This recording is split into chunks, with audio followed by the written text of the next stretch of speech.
Hi everyone and welcome to CX Today. My name is Charlie. I am the senior editor here and once again I am at Customer Contact Week 2024 in Nashville, and this time I'm delighted to be joined by one of the best brains I think in the contact center space, Mr. Justin Robbins, founder of Metric Sharper.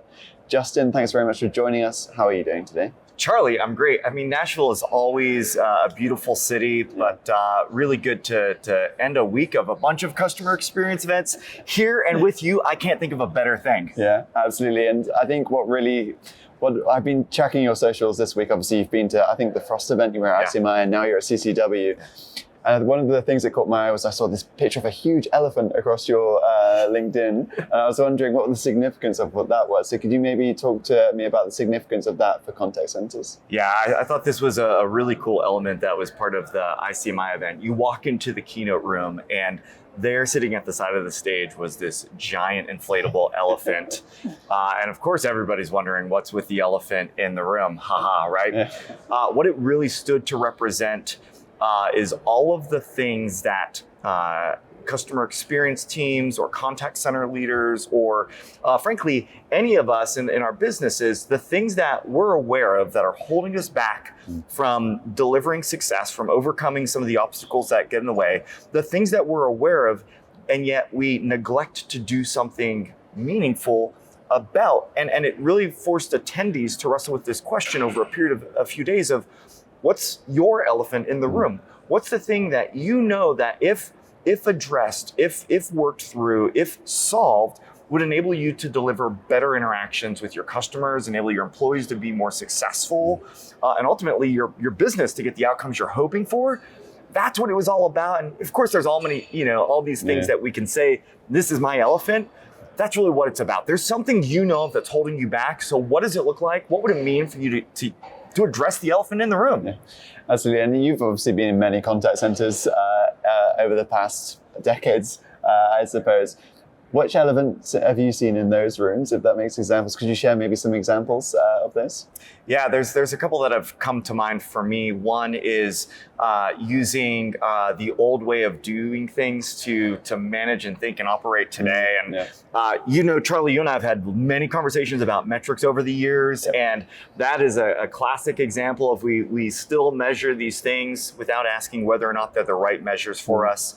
As organizations, we're naturally built into silos. That doesn't mean that we need to think and operate in silos. And today, more than ever, we need to find what we can do to work cross-functionally and collaborate more often to deliver great experiences. And just, I think, a third that I'll call out is just what's going on with technology in general, whether it's not making the most of your existing technology, being reluctant to adopt new technology, right? Our relationship with tech, I think, is one of the most obvious elephants for me. Yeah, I think actually going back to your metric point, I think you told me a story once that I really enjoyed, of how you were asked to put together, compile a report of metrics to report back to somebody else.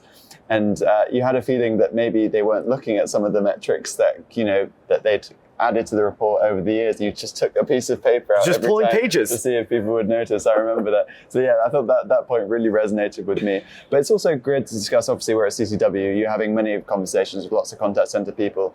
What are some of the key messages that you're really putting out to them over this week?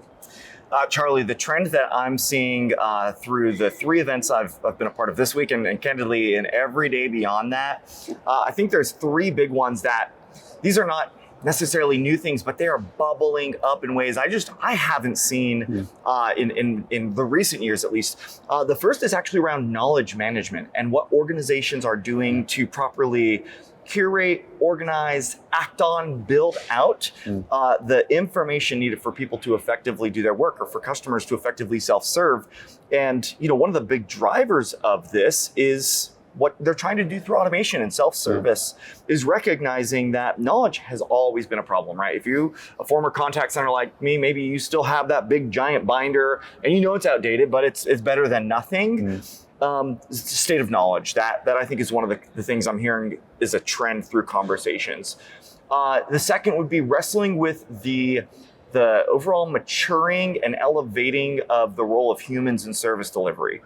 I heard something mentioned yesterday how an individual actually saw that AI is going to have more of a impact and displacement on the role of marketing than the role of customer service or support teams, right? They actually believe that humans are going to be more meaningful, more relevant, more impactful, and that thread continues to not just come out from contact center leaders and customer experience teams, but on the technology side, where I would say 12 months ago, their narrative was slightly different.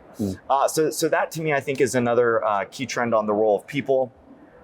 And the third is around what is the actual value and impact of investing in customer experience.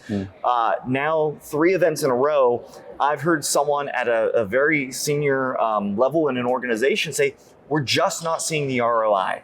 We're just not seeing the impact that investing in CX, it feels fuzzy, it's not tangible, which to me means there's still a lot of work to do in terms of at the highest levels of the organization, being able to clearly articulate and defend the value that investing in CX, whatever that is for you and your organization, and being able to show what that actually delivers in terms of outcomes I can see and feel and believe in. Yeah, I guess that really brings the question, like, how can contact centers do that? How can they really prove the impact that they're making on CX to the broader business?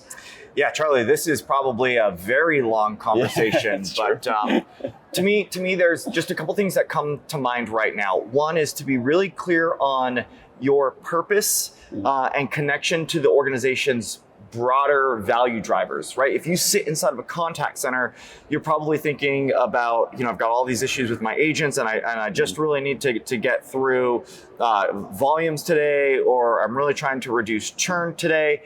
And it's very reactive and it's very kind of insulated to the contact center. It's not thinking through what are the dominoes down the line that are being affected, and whether that's in marketing or product or frankly what's going to happen at your organization's board meeting 6 months from now.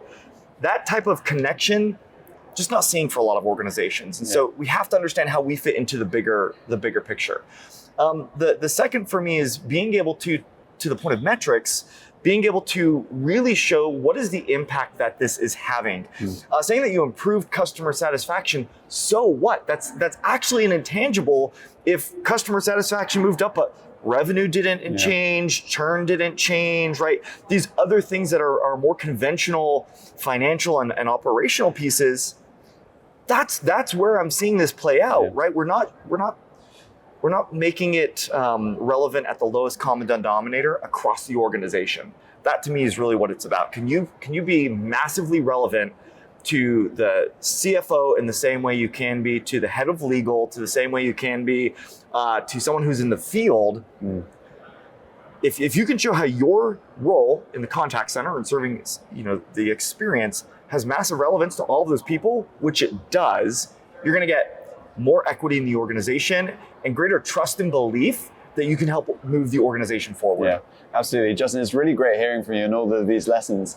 And I know you've just started a new endeavor with Metric Sharper. I don't know if you could tell our viewers also a little bit about that too.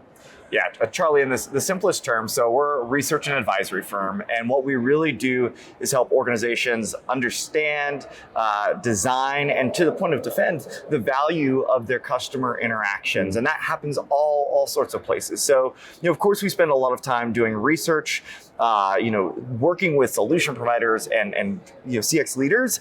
But to me, what it's really about is resourcing. Resourcing with the right tools, the right insights to take action.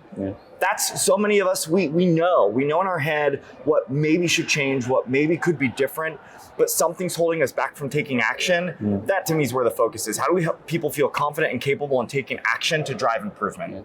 Absolutely, and we'll also be running a video series together, so I advise everybody watching that to stay tuned for that series. But Justin, it's been a pleasure talking to you. It's always so knowledgeable in this space. So thanks very much for joining me today. Charlie, thank you. Always a pleasure. Absolutely. And also, thanks to everybody for watching. Bye for now.